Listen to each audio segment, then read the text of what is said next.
Welcome back to Lambeau Leapers Live. I'm Splash or Ryan. I'm joined with Alex today. How's it going?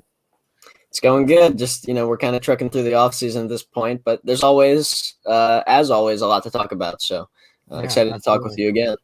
Yeah, so we're going to jump right into it. Rookie mini camps. Every team had them. What are your first impressions? Here are some guys that might be hidden gems. Your fourth, like I don't know, fourth round pick that you think is like looks really good in camp. Uh, what's the first impressions from Eric Stokes? You Right. know, Josh Myers, your top two picks. So let's rock and roll right through that. Yeah. So Eric Stokes had, he obviously flashed some things. I didn't get to see the practices, but from what you hear, a lot of good things from Stokes. Amari Rodgers was a guy who was impressive, and the thing I always hear about him is that he looks pro ready right now. He looks Mm-hmm. like with his body type, his skill set, he's kind of ready to roll right away. Whether it's the slot, whether it's going to be in that Tyler Irvin type role. And also, on special teams, returning kicks and punts, doing other things in special teams. He'll be ready to go right away, and that's pretty exciting.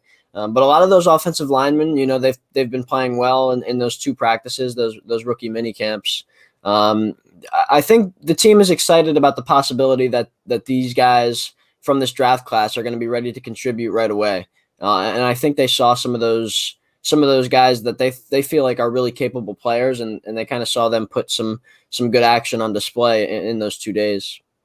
Absolutely. I'm going to jump to your post that you made a couple days ago. Will Amari Rodgers be an immediate starter? And if I'm Green Bay, absolutely. I'm throwing him like as your slot, as your wide receiver 3 immediately. And Green Bay is going to be one of the more, I guess, pass-heavy teams in the league, even with Aaron Jones, even with A.J. Dillon. So I think Rodgers, from a fantasy aspect, maybe not like super, super valuable, Yeah. but anyone that Aaron Rodgers is throwing to has some value. So if you're playing like a dynasty league, or if you're playing like keeper leagues, look at Amari Rodgers, because I think he's a guy that moving forward could have a lot of value. As if he's, they say, the slot guy for Aaron Rodgers. We saw the slot guy for Drew Brees, that works out. The Yeah. slot guy for Tom Brady, that works out. And if Aaron Rodgers has a security blanket that you can target 7 times a game, and you're getting 7 catches for 80 yards every single week, that's exciting. And I think Amari Rodgers can absolutely do that. I think they'll ease him in for sure. The good thing about this Packers receiving core that you look at now is that it's a lot deeper than it has been in years past, and I think there's some veteran presence that they have there with MVS coming back, and he's kind of like a seasoned pro at this point. Needs to get a little bit more consistent, but he's kind of been there, done that in a lot of ways. Alan Lazard kind of in the same way, as they've kind of developed a consistency with the organization, with the quarterback, with now in this offense as well. And they've added a veteran presence with Devin Funchess, who I'm excited about him. Everybody's kind of talking about he hasn't played for a couple of years, this and that, but I think he's taken this time off that he's had and gotten in phenomenal shape. I think he's going to be ready to contribute for us as well. So I think there's going to be a healthy battle for that number 2 receiver spot, as well as anybody who's trying to contribute in this offense from the receiver position. There's going to be healthy competition at all those spots with some young guys like you talk about the MVS, who's kind of a fringe veteran at this point, and some of those other guys, those veterans, with those rookie guys like Amari Rodgers and other, some undrafted kids that'll come in and try to compete for spots. So you look at that group, and I'm excited to see what we've got moving forward. And I think it's a little bit deeper than in years past, and it'll be one of the better groups in the league with Devontae Adams at the forefront. Absolutely. And if I remember correctly, Funchess opted out last season, right? Right. Yeah. Like he had signed with the Packers but opted out, and that was a move a lot of people, I don't know, mixed feelings, because Funchess is associated with the 2015 Panthers, and they're generally one of the more hated teams. Hated. People don't like Cam. People don't like Kelvin Benjamin, now a tight end with the Giants. I don't know. So Funchess is like in that. Like, is he actually good at football? I think so. I think he brings something, and he brings something new to the table that, at least for Green Bay, that it's a physical guy. A lot of Green Bay is currently Devontae Adams, essentially, and that's Right. speedy, not really speedy with Adams, but route running savvy. He's always going to get open. St. Brown can take the top off. MVS can take the top off. Lazard, a little bit of both there, and then Amari Rodgers is going to be your slot machine. And you get like a different flavor of wide receiver with Devin Funchess. And I like to see that with Green Bay. I like to see these teams trying new things. You had, say, Robert Tonyan last year exploded as a tight end. I think Devin Funchess could have a similar sort of touchdown production if he sees the field. Now, of course, you have Adams, you have Lazard, you have Rodgers, you have MVS, you have Equanimeous St. Brown. So he's not going to see the field all the time, but he's a guy that I think can be effective when you call his name. Yeah. I definitely agree that there's guys, and when we're talking about weapons for Aaron Rodgers, it's not Devontae Adams, MVS, Allen Lazard. It's these other guys too. You mentioned Robert Tonyan, who he's looking like he's in phenomenal shape. He's working hard this offseason. And he's just, he's that tight end that we've got, but we've also got good tight ends behind him. Mercedes Lewis has always been not only a great blocker, but he can do things in the passing game, even in this stage of his career. And they've got some young guys that look really good. Josiah DeGuara from last year, who he looked like he could be a real player for us, especially as that H-back type role. Then he got hurt, but he'll be back, and he's an exciting player. We've got a great matchup problem when he's on the field with Jay Sternberger, who he's a great pass catcher when he's healthy, and he's a young guy, former third-round pick. Dominique Daphne showed some things. He had that great touchdown catch and in that game against the Bears, and he became a true blocker for us and was very versatile and came in right away and had an impact. So there's guys that we have a lot of weapons on this team. And it's exciting because this is the team that I feel like Rodgers is ready to roll here. If once he's back in the fold, this is the team now. I feel like we're better than last year. I feel like we're ready to improve and take the next step, which is obviously getting back to that Super Bowl. Absolutely. And I think one thing we look at with Green Bay is the all-around presence of the offense. Yes, it's Aaron Rodgers. Yes, it's Devontae Adams. Those are the guys. Those are the guys. Jeez, those are the guys. But you have Aaron Jones. You have A.J. Dillon. You just mentioned all the pass catchers. Oh yeah, and you have one of the best, maybe top 5, top 8 offensive lines in the NFL. Right. Bakhtiari is going to come back. Elgton Jenkins is one of the best guards in the NFL. So at the bare minimum, you have an elite left side of the offensive line. And if there's any team that I trust that can cobble together a center, right guard, right tackle tandem, it's the Green Bay Packers. They're right up there with Pittsburgh and just plug and play lineman ability. So you're going to have a multifaceted offense that it doesn't matter if Rodgers is playing at an MVP level. It helps, but they went 13-3 when Rodgers wasn't playing at God mode. And then they go 13-3 when Rodgers is at God mode. So you have one of the highest floors in the league because Aaron Rodgers is so consistently awesome. And Aaron Jones is great. Devontae Adams is great. The offensive line is great. But you have a ceiling that if the Packers win the Super Bowl, I'm not surprised. If the Packers go, 15-2 when we go through our record prediction, I'm not surprised. Yeah, definitely. I think there's a lot of room for improvement on this team that went 13-3 last year, and that's a great thing to have, a great problem to have. I feel like we are so close. I think we're really ready to take the next step. I think this draft class, I'm pretty sure Rodgers would be pleased with it because we've done some things to help the team right now for this roster to help compete. Even though we didn't bring in the free agents you might like, I think we're ready to kind of take the next step here, and it all starts with what we're doing on the defensive side of the ball as well. You've got the receivers that we've added those 2 receivers, which is going to be helpful. They've really shored up the offensive line with the depth pieces, adding a potential starting center to replace Corey Linsley, and then all the depth behind that, not only from this draft, but coming back from last year with guys like John Runyon, Simon Stepaniak, Jake Hansen. Those were 3 draft picks from last year, and they're currently on the depth chart. Probably behind the starters, and then you've got these guys that are coming in this year, and they're going to compete as well. A lot of healthy competition on the offensive line, and this offense is going to be right back where we want it to be. And then all we need to do is just kind of take the next step on defense with guys like Darnell Savage, Rashawn Gary going into their real prime years to start getting going. Not to mention some of those younger guys like Eric Stokes, who are all going to come in and contribute right away. Really exciting to have some of the players, and you feel like Brian Gutekunst did a good enough job to improve the team. For not going into free agency, you feel like he did a good enough job to kind of take this team to a point where you feel like they can improve even though they were already 13-3 last year, one game away from the NFC Championship game. I think they did a fine job doing that. And now it all matters if they get Rodgers back in the fold. That's how they kind of make sure that this thing all goes, we all go ahead and try to actually do this thing. But until then, it's all speculation. But I'm excited about this group overall as of now. Yeah, absolutely. And I know I was maybe a critic of the Packers draft, but I thought they should have taken, say, Creed Humphrey among other players.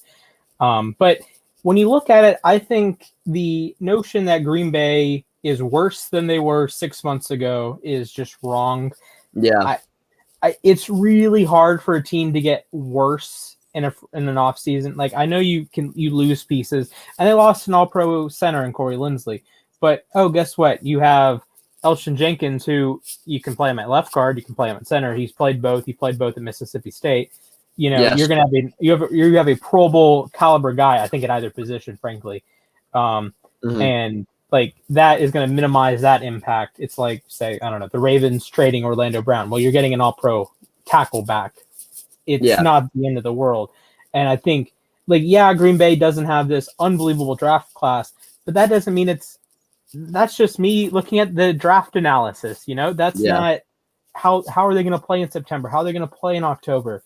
When Amari Rodgers has 7 touchdowns from the slot and Eric Stokes has an 80.7 PFF grade, I'm going to look stupid. And everyone that gave the Packers a C-, a D, an F for the draft is going to look stupid. And I think that's one thing. I just wanted to mention that I might be totally wrong with the Packers and how I view their draft class. And I think they did get talented players. And I think they'll be in the thick of the playoff race once again, right at the top of the NFC North, assuming Aaron Rodgers is there. But both of us are pretty clear that we believe that he will be the Week 1 starter.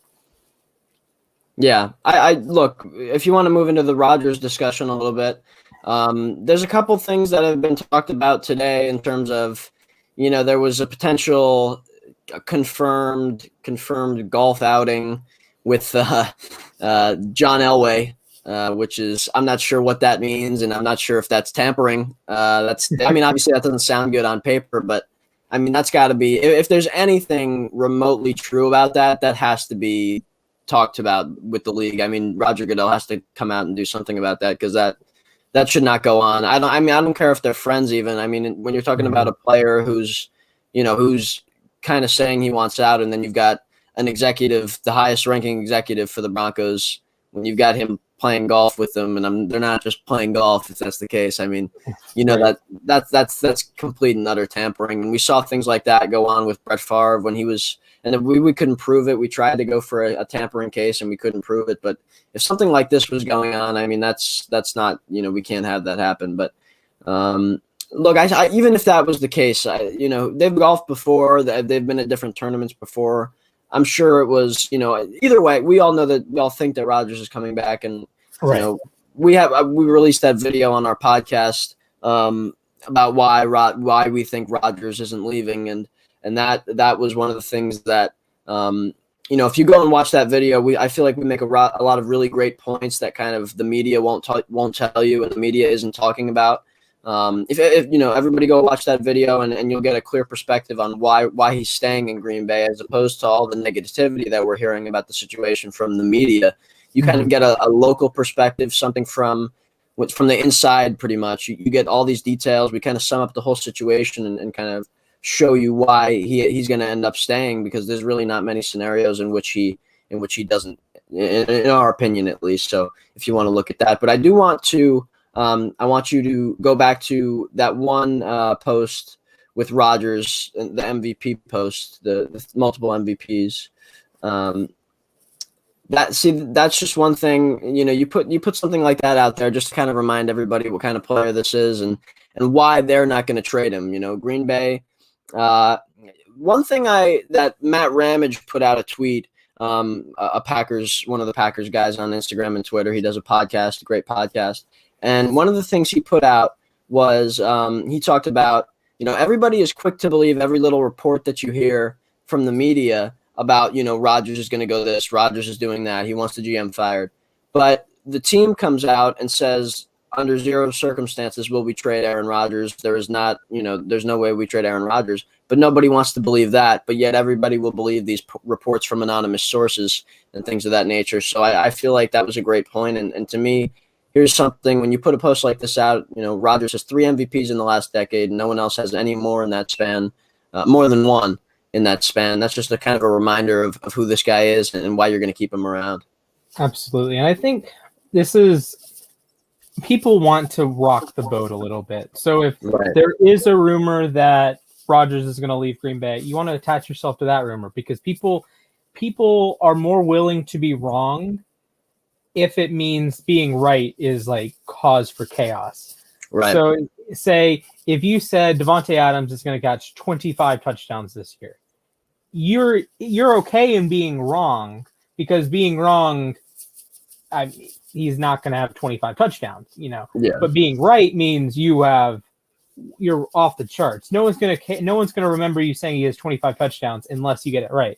And no one's going to remember you, oh, well, Rodgers should go to Washington if he stays in Green Bay. But if he goes to Washington, or he goes to Denver, or he goes to San Francisco, or wherever the heck he could theoretically go, you're going to remember that if it happens, but not if it doesn't happen. So people always want to attach themselves to like changing the guard. I saw a PFF post earlier that was, would you rather have Tyreek Hill or Randy Moss? The point of that post is to get people to pick Tyreek Hill and then have everyone raid the Tyreek Hill fans and call them morons that didn't watch Randy Moss play. Yeah. I think this is a similar kind of thing that you float this out and it's a media frenzy that, well, he's going to go to Denver, he's going to go here. But if you believe he's going to stay in Green Bay, which is the most logical option, then you're the one getting trashed. Right. Yeah. It's the same thing that went on with Russell Wilson when he and he went way farther than Aaron Rodgers has even, first of all, Rodgers hasn't said anything. Russell Wilson came out and said some things that were legitimately questionable. And then, of course, his agent had released a list of teams publicly that, that he's not requesting a trade. But if they were to trade him, here's where, like things like that. Yeah, right. It's like a trade request that wasn't actually a request. Like, I don't know. Rodgers hasn't done anything like that. And, it's nothing. We haven't seen anything from him specifically that's said, I'm done in Green Bay. We just haven't seen it. Everybody's speculating. No one knows what's going on, really. And, you look at Adam Schefter. All he heard is somebody's telling him that Rodgers isn't happy. And then he hears this multiple times, and then he goes out and reports it. That we don't know. He still doesn't. There's nothing else we know. He doesn't know anything about the situation. I mean, these guys don't really know anything. The only people that know, because Rodgers is so close, his circle is so closed, the only people that really know anything are probably the 3 top guys in the front office. I think Matt LaFleur has even shut out a lot of those conversations. It's probably Russ Ball, Brian Gutekunst, and Mark Murphy are the 3 guys that know the whole story. And then I think obviously Rodgers and his agent and maybe some others close to him know everything else that's going on. So, and nobody's going to spread any of that information. So we're all speculating.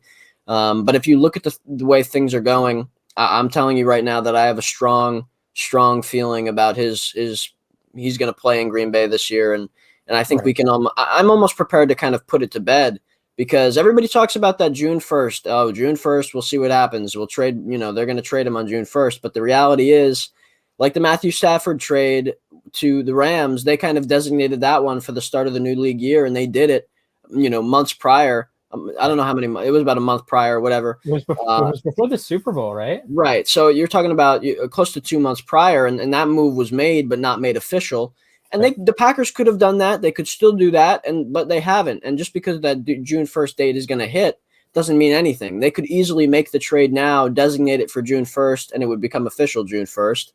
But they're not going to trade him. They would have done, if they would have done so, or they were planning to, they would have done it when the draft was there and they had picks to acquire right away. They would have done it, way earlier before the draft. They're not going to do it now at this point where they're not going to be able to get anything back for the MVP of the NFL.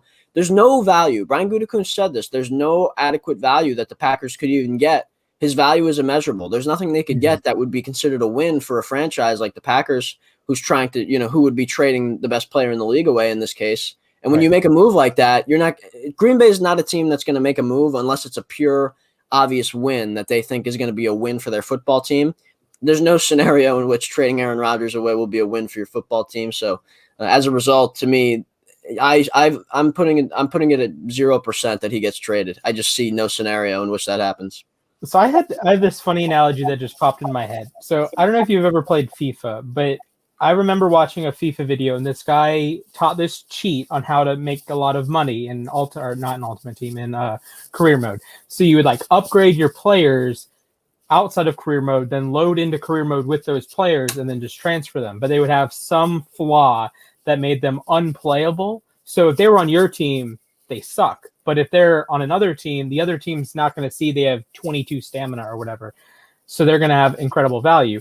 But the key is you can't make them all 99 overall players because they're too expensive. There's no adequate value there, like you said. Yeah. I think Rodgers is in this state of flux that he's essentially too good to be traded. Like, yeah. We've talked, or people have floated, how much would it take to trade for Patrick Mahomes?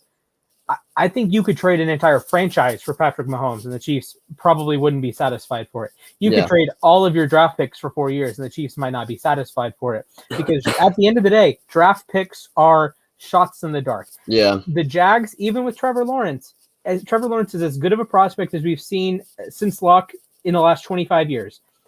But he has a chance to right. Right. I mean, we've seen so many guys, number one picks, not plan out, and they just don't work out. Like, it doesn't matter. There's no, when you have a guy who's the MVP of the league, 3-time MVP, you just you can't let that slip through your fingers, because whatever you get back is not going to be good enough. It's just not going to be good enough. Yeah, and just think that Rodgers is going to immediately tank the value of those draft picks. Say he gets traded to Denver, and Denver trades the next, I don't know, it would be illegal to do this, but let's just say they trade the next 5 first-round picks.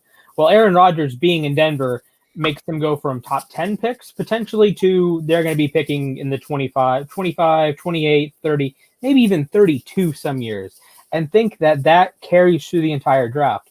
So Aaron Rodgers being on, again, Denver, for example, they had a top 10 pick this year. With Rodgers, they're picking 29th, 31st. Yep. Like, pick your spot. And then second round, they're picking 63rd.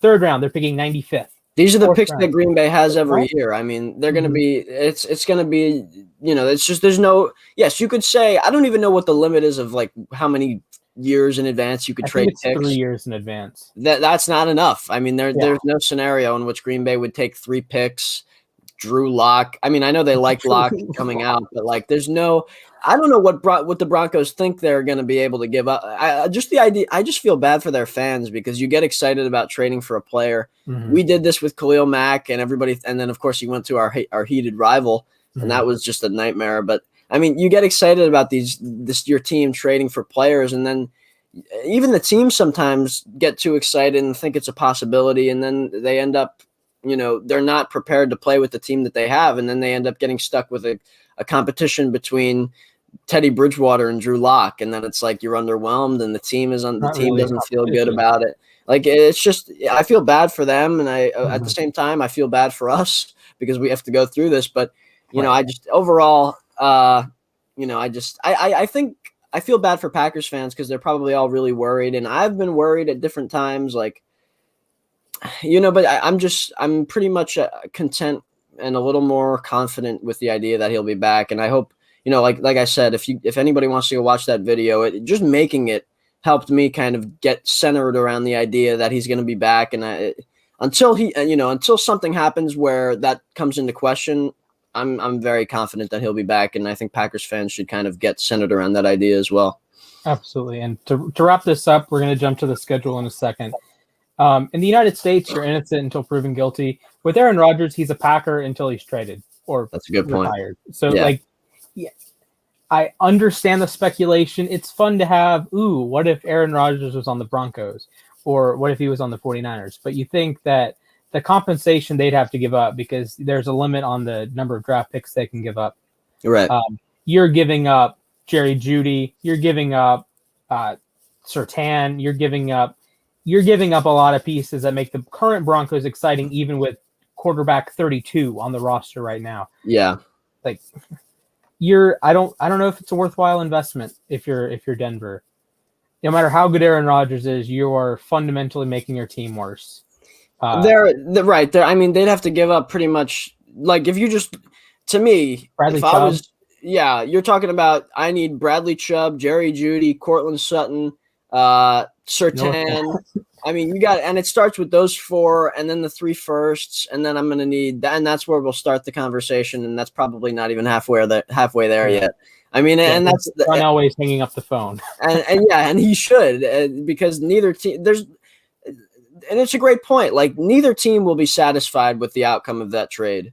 Right. The Broncos would feel like they gave up probably too much if they were to get something done, or whatever team, and the Packers would feel like, and the Packers, no matter what they got back, they would be in a worse position than they came out. I mean, it's just the way it is. That no matter what they got back, they would not be in any equivalent position that they felt like they could win a Super Bowl, and that's the bottom line of it, and that's why it's not going to happen, because making a trade is hard in this league. Teams are stubborn, and it's hard to find an agreement or a common ground between where one GM feels like they're winning and the other feels like they're winning. And to do that with a player whose value is so immeasurable, as the GM literally stated, quote, he was quoted by saying that, it just, I mean, that's going to be so difficult. And the other piece of the puzzle is that they're not even entertaining trades, and they're never going to take a trade call, and they're not even listening to calls, and they've never been interested in trading him. And they've said they're not trading him. So this is really just all conversation. But I'm just, I'm ready to kind of put it to bed and move on. And I just hope Aaron Rodgers comes out and he'll be speaking on ESPN. I doubt he'll say much about the situation, but as soon as we hear from him that he's ready to roll, I'll be ready. Yeah, absolutely. And even like, if you want to try to compare it to the Stafford ordeal, Stafford isn't even a guaranteed top 10 quarterback. Like, I can make a top 10 list without Matthew Stafford and feel okay with it. Aaron Rodgers is a top 10 player at the bare minimum, let alone he's probably number 1.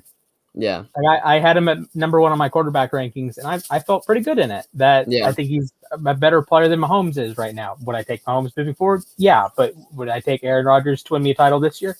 Yes.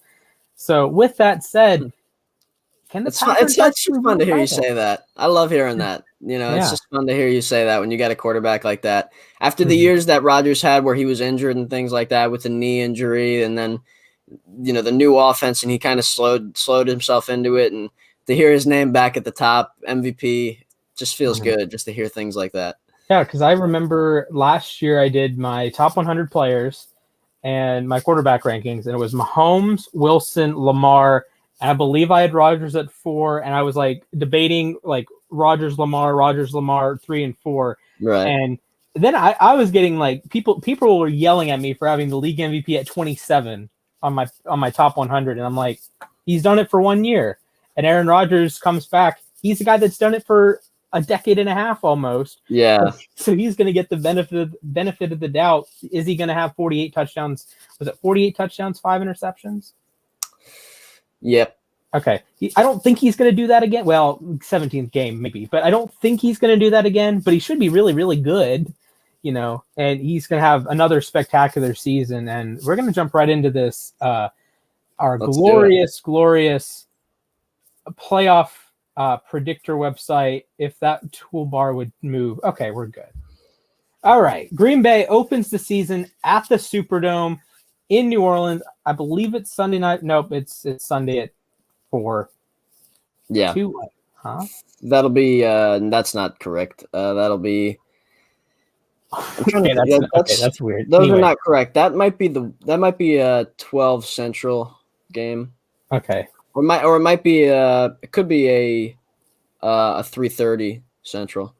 But I'm not sure what that. Yeah, I don't know what that's about there. That the times are not correct. That's weird. All of them are 2 o'clock. Anyways, we're not worried about the times here. We're just worried about the game. Packers at Saints. I would imagine you're leaning Green Bay here. I'm gonna lean Green Bay in every game, but I'm gonna go Green Bay. I mean, we beat them last year. I love the way our team is shaping up, and I think we match up pretty well with New Orleans. They've obviously lost some key pieces. Right. They're going to be in a tough division. Probably not going to be a great team this year, so I think Green Bay gets the win there. So I do want to play devil's advocate because I think we're both going to agree on the Packers winning a lot of these games. So I'm going to give like a little why the Saints might win this game. Jameis Winston is a total unknown in the Sean Payton offense. He's thrown, I believe, 11 passes total. He had 10 in the game that Brees got hurt. Then he had 1 in the playoff game with 50-yard touchdown, which is a trick play. So that's not like a He real made the play. throw. Yeah. Yeah. So he's a true unknown. He got LASIK for what that's worth. And I don't know, maybe the culture is better in New Orleans than it was pre-Brady in Tampa. So this is a game I don't really feel comfortable betting on. Last year, I put the Packers in my big money parlay. I think I mentioned that last week on the show. Yeah. I had the Packers in the big money parlay against the Saints. I don't know if I'm doing that week 1 this year. I think Green Bay wins. They should cover. I don't know what the spread would be. Maybe 4.5 right now. I don't know. I would imagine Green Bay wins, but I don't think I would bet on this game. Okay. Yeah. I mean, there's some other week 1 games that I feel slightly better about, but yeah, well, it's always. I mean, it's just the unknown thing. I think if it's like Taysom Hill, yeah, or Taysom Hill, I just then feel I'm good about our defense. On it. Yeah, if it's I just feel good about our defense versus that offense. If it's, I think the first several quarterbacks. If you look at the quarterbacks like that Green Bay matches up against, like you're looking at Taysom Hill or Jameis Winston, and then Jared Goff. You've got probably Jimmy G, maybe a rookie. Then you got Ben, and then you've got Joe Burrow, second year off an injury. Like it's pretty good, not bad. Like quarterbacks when you're looking at that, Andy Dalton potentially there, and then whoever's playing in Washington at that point. Like a lot of, and then the schedule gets tougher when you see like Kyler Murray, Patrick Mahomes, then Russell Wilson. Then it starts to get a little bit heavier. But the first kind of group of quarterbacks is pretty manageable, and I think it gives Joe Barry, the new defensive coordinator, a chance to kind of ease into things a little bit and kind of start off hot, and maybe that'll carry over into some of these other games against these better quarterbacks. But yeah, I'm going to go with Green Bay here against New Orleans. Yeah, absolutely. And I'll touch on that real quick. When your first 7 games and you play, I don't think a quarterback in the top 10, top 12, and then Joe Burrow is frankly the best quarterback in the first 7 weeks. Right. So, like, all respect in the world to Joe Burrow, but he's played like 10 NFL games. And by the time this game is played, he's played 14 NFL games. I will happily take the Packers, even though Cincinnati is one of the random teams that Rodgers struggles against, oddly enough. But yeah, I'll happily take the Packers there when we get there. But the second half of the schedule, that Thursday night game against Arizona, I don't love Kyler, but Kyler's a better quarterback than any one of the first 7, maybe Burrow, but you're in Arizona as well. That's not always a great place to play. Then Mahomes, then Wilson, then Cousins, who I like a lot, then Stafford, who we talked about it earlier, then probably Justin Fields is starting for Chicago, then Lamar, then Baker, then Cousins again. Then, I mean, you have your cakewalk week 18 game against Detroit. But if I'm a Packers fan, I'm not. But if I were a Packers fan, I'd be pretty excited that you can start off 8-0. Yeah. Like realistically start 8-0. Yeah, I mean, yeah. And even who knows what happens in Kansas City, but like well, let's give that Detroit game a W right there. Well, we don't have to say much about it. Detroit, they're trying to compete. There's no devil's advocate for me here. I feel like they're trying to compete. They're trying to compete. Like you look at their roster and they added guys, but then you look at their receiving core and their number 1 is Tyrell Williams, and that is a guy that hasn't played. Yeah, or him. Yeah, one of the slowest receivers in the league. But I mean, yeah, he's look, but they don't have a great receiving core. Their offense is, their line isn't great. They've got a decent running game. They've got some future there, but it's just like Jared Goff has less to play with than he did in the Rams with with the guy that obviously Sean McVay, who makes it easy on quarterbacks, and I don't see him getting any better. And that just makes it difficult for the Lions to win a lot of games. So I'm going to go with Green Bay. Yeah, I will. I guess I think it could be closer than 42-0, because if I'm reading Detroit correctly, they add Sewell, they have Taylor Decker, who I like at left tackle, they have my man Frank Ragnow, and then Penny Sewell looks like he's going to play right tackle. They're going to have solid guard play at the very least. That's a good offensive line. You can run the football. Goff can have time to throw. Who is he throwing to? It's T.J. Hawkinson. Quintez Cephas, who the best thing about Quintez Cephas is I like his name, or I like him out of Wisconsin at least. Yeah. So, and I don't like the defense very much right now. In a couple years, I like McNeil and I like Onwuzurike and I like Akuda, but yeah, I think Detroit might keep it close because they could I don't know. It's a divisional game. I mean, those are always like steal close. a possession here or there. Like if you have a turnover or like a DeAndre Swift gets 8 carries on a drive, and like if Green Bay has a little shaky run defense early in the season, I could see it being close. But Monday night, Lambeau Field, that's the first game with fans for the Packers. That'll be hot. Yeah, that's going to be a good one. The Packers win this game for sure. But that'll be fun. Blowout, I think week 18 probably has better blowout potential. But yeah, I mean, I bet we'll be sitting a lot of guys. That's true. All right, moving on to week 3. Packers at 49ers. You got them last year after they beat you twice in 2019, including the NFC title game. I think it's going to be more of the same here. I think Green Bay goes to Santa Clara and grabs the W. I think we're going to finally put that Niners, the stigma that they always beat us. I think that's pretty much Tampa Bay now. So I think that we kind of put the Niners behind us with another win against pretty much their full team. That would be so nice to kind of get that back. That's a big stepping stone, obviously. With them having a good defense, this is where we get back. If the more games we win, the more, of course, the better chance we'll have to kind of get into the playoffs for the high seed, hopefully the number 1, all that. Mm-hmm. So I think this is a big, important game, and I think we'll come out with a win here. Yeah, absolutely. And it's one of the things that home field advantage doesn't matter in a lot of cases. I do think it matters for the Green Bay Packers. There's a couple teams. It matters for New England. It matters for Green Bay. It matters a lot for Denver. It matters for, say, Pittsburgh, Baltimore, and Chicago. It doesn't matter as much for San Francisco. It matters for New Orleans because they're a dome team. But you have teams like that. And Green Bay, if the difference between them being a 1 seed or being a 3 seed, that is, I think, swings their their Super Bowl chances a little wildly for me, at least. So this is a key win over a team that I expect to be up near the top of the NFC standings. So I'm rolling with the Packers as well. Should be a good game, though. Yeah, I mean, that division's so tough. That's going to be such a tough division to win. They're equipped. The quarterback is the question, but they're equipped for now.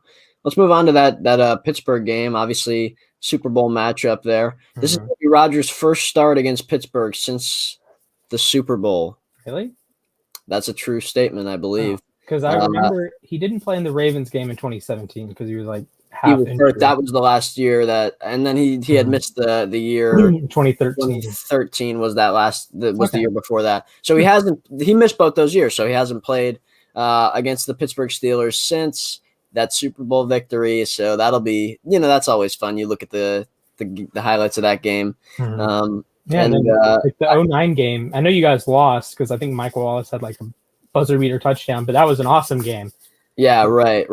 Some random game from 12 years ago, and I just remember it. But yeah, I think I always, I feel like Pittsburgh and Green Bay have a lot of similarities in their fandom being very close to like the foot. It's all about football in that city. It's like Pittsburgh is all it bleeds football, and obviously the Steelers fans are very prideful, and then the way those front offices, the way they work, very kind of similar in the way that they just go about it the right way for the most part. And I think you have admiration for that organization for doing a lot of the things the right way, and you love to see them appreciating a guy like Ben Roethlisberger, who's been there for a long time, obviously not playing as well, but there's from our point of view, you kind of get even though he's not playing as well as a guy like Aaron Rodgers, for them being willing to kind of keep him around even when he's not playing well, while you watch what Green Bay has been doing with Rodgers, where he's kind of in a bad spot with the team right now. You appreciate that sense of like appreciation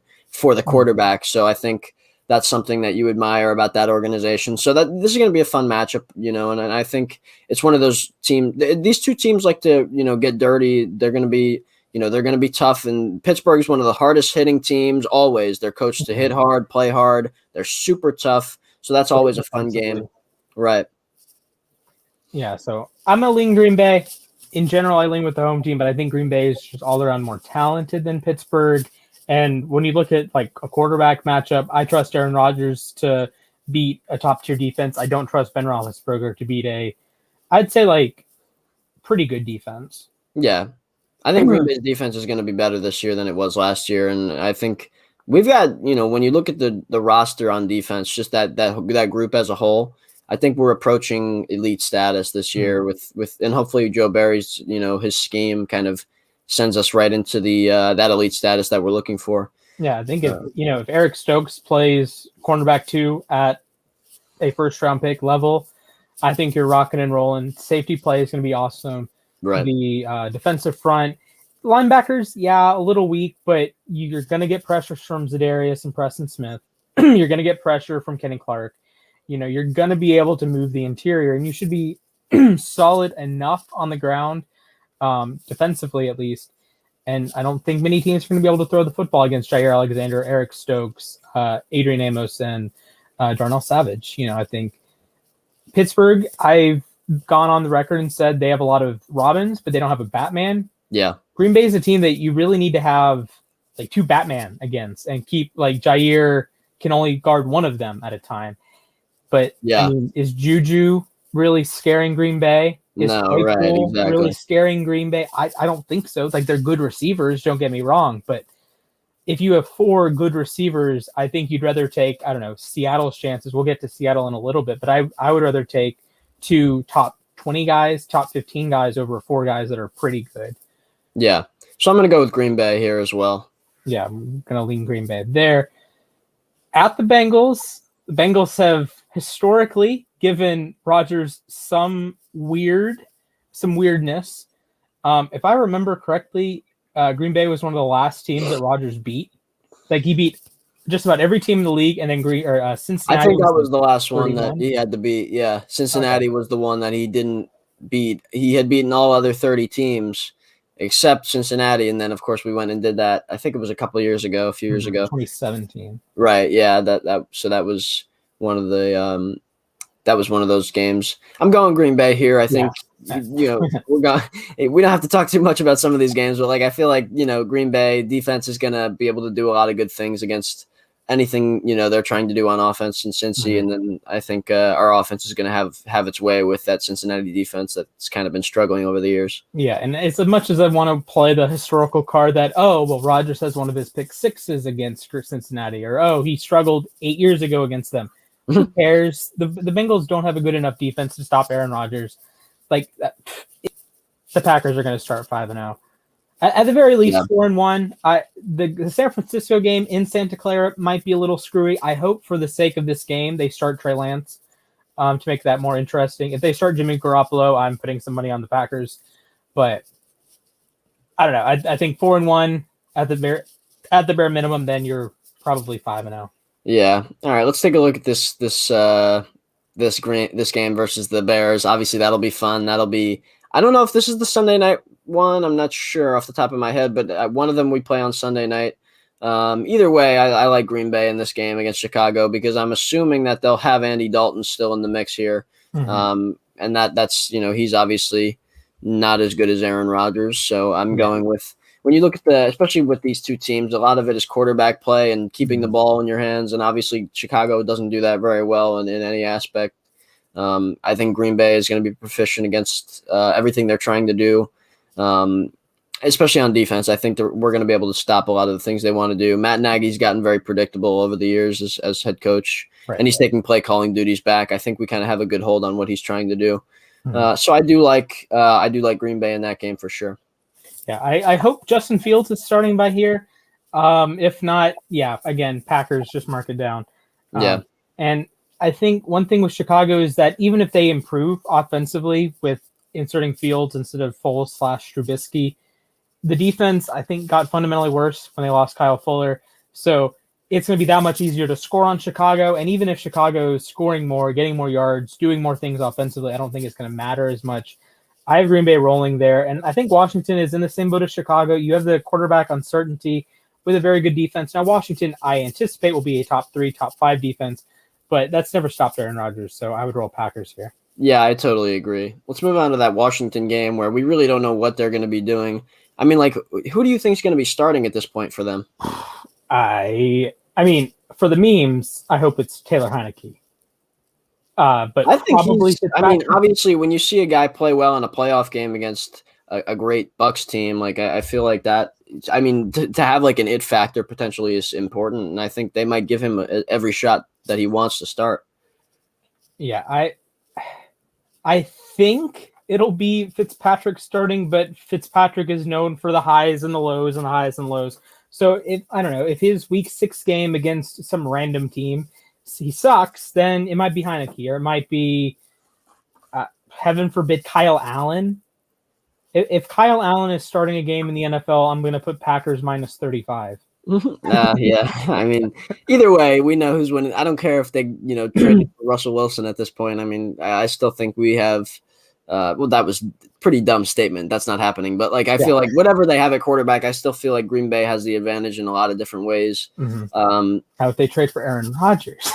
Then we're talking about loss. So, no, but I do like Green Bay in this game, and this is where it gets interesting as they kind of move into the tougher part of their schedule. This 3-game stretch here, pretty difficult. We'll start with Arizona. I don't really like Arizona. I think Green Bay is a better team, but Thursday night scares me. At Arizona scares me a little bit. I'm not. I wouldn't. Well, I don't know. I don't think Kyler Murray is like. I think he gets a little bit overrated as a playmaker because he's a great playmaker, but I don't think he's down in, down out. A great thrower. Like I think, and that's I don't know. Teams quarterback. When was the last time teams have had success against like or like legitimate success with a guy who is running more than throwing? Like, and you're talking about like getting to the. No offense to your team, but like I just don't know if that we haven't seen that model work yet right away. Like I don't see. I mean, look, any game could be. Green Bay struggles with running quarterbacks over the years. Yeah, that's a legitimate concern. Kaepernick, whoever. I mean, like we've struggled. Even Mitch Trubisky has done things against us over the years, like running the football. And yeah, it's just that extra wrinkle. Ryan Tannehill had like a 40-yard touchdown. It's because we've always had we've had a slower defense for the most part over the years. But this year I think we got a lot faster in a lot of areas. I'm going with Green Bay. I agree there. We're 8-0 here, and it might be a little biased, but I feel like I just feel like if Rodgers is playing and he's doing his thing, and it's another year in the LaFleur offense with more wrinkles, obviously better supporting cast. I just think that this is just another win. And here's the game that a lot of people would say automatically hand it to Kansas City.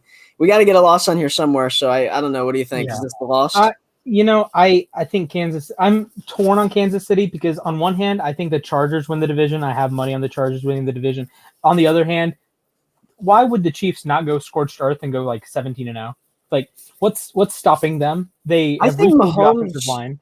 I think Mahomes. Yeah, I think Mahomes is a little bit overrated. And I know he's really good. This is a hot take, but I know he's really good. I know he's really good. I know he's really good. Okay, I get all of that. He makes amazing throws, and he's very, very good. And he's easily in the top like 2 or 3 quarterbacks in the league. He's number 2, and Aaron Rodgers is the number 1. I think it's right. one to the other. Either way.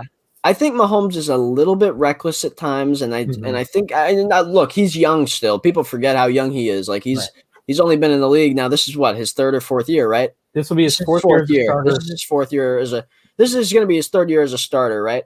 4th year.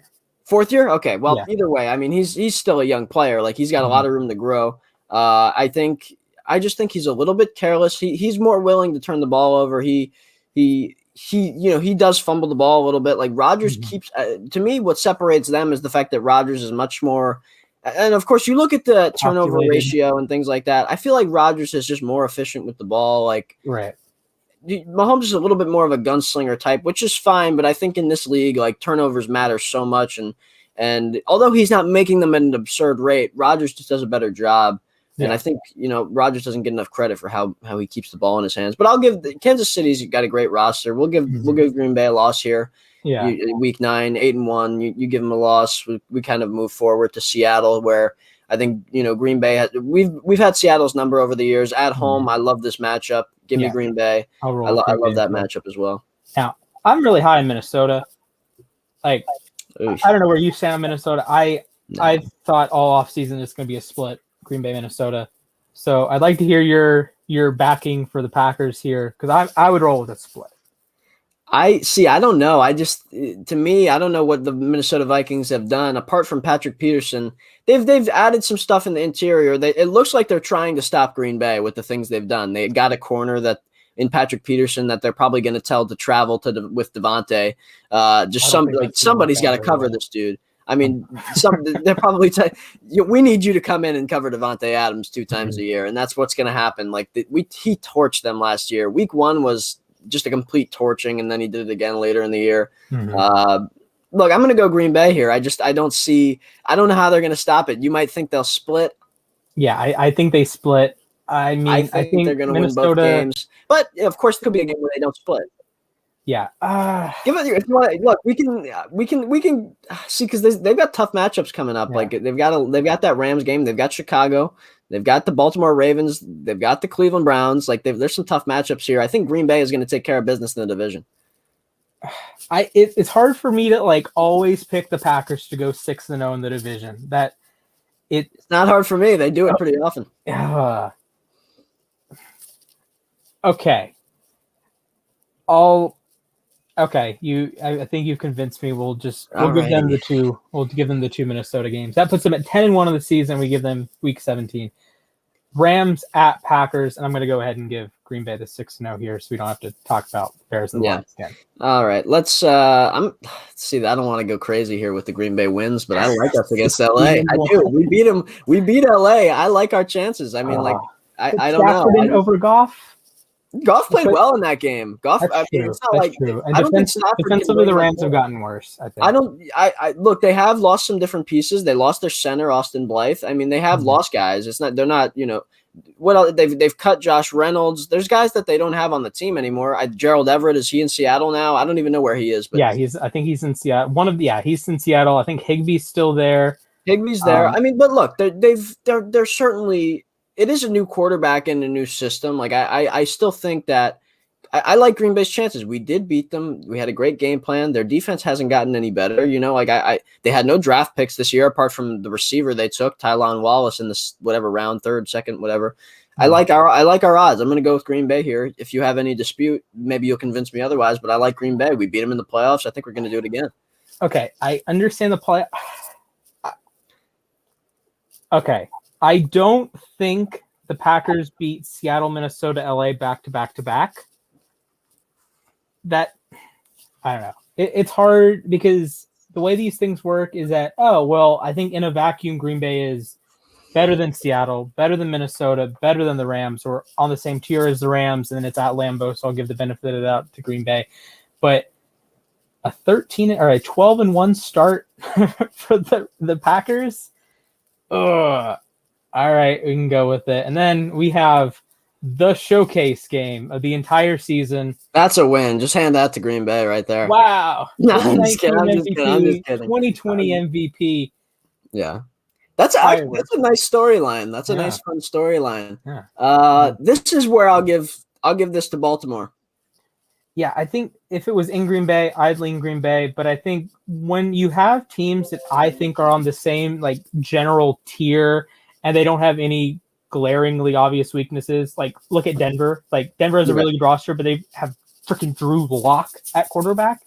Yeah. The Packers and the Ravens, I think the Packers are a little bit better, but when it's a home game for Baltimore, and the strength of the Green Bay defense is the pass defense, and if Baltimore is just going to run it down your throat, right? I don't know. Now, granted, a lot of the rushing defense is a numbers thing, so you can just prepare and add other numbers to the box. And Green Bay has a good enough secondary that if you're rushing 8 or you have 8 run defenders and like 3 guys just to make sure Hollywood Brown doesn't have 700 yards, I think Green Bay can have some success there.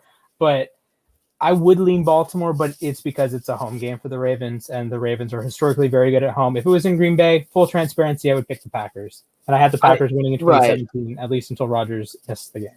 That's the separator, and I think Lamar is going to give them a bit. I mean, Lamar toasted them in a preseason game a couple of years ago. I think when he was a rookie, actually. I think there's going to be some issues with that. Let's go to Cleveland and Green Bay here. I like our odds against Cleveland, although they're very good. They're a very good football team. They've improved in a lot of areas. I do like our chances there. I would. So what is that? 15-2. Goodness gracious, that is a jump.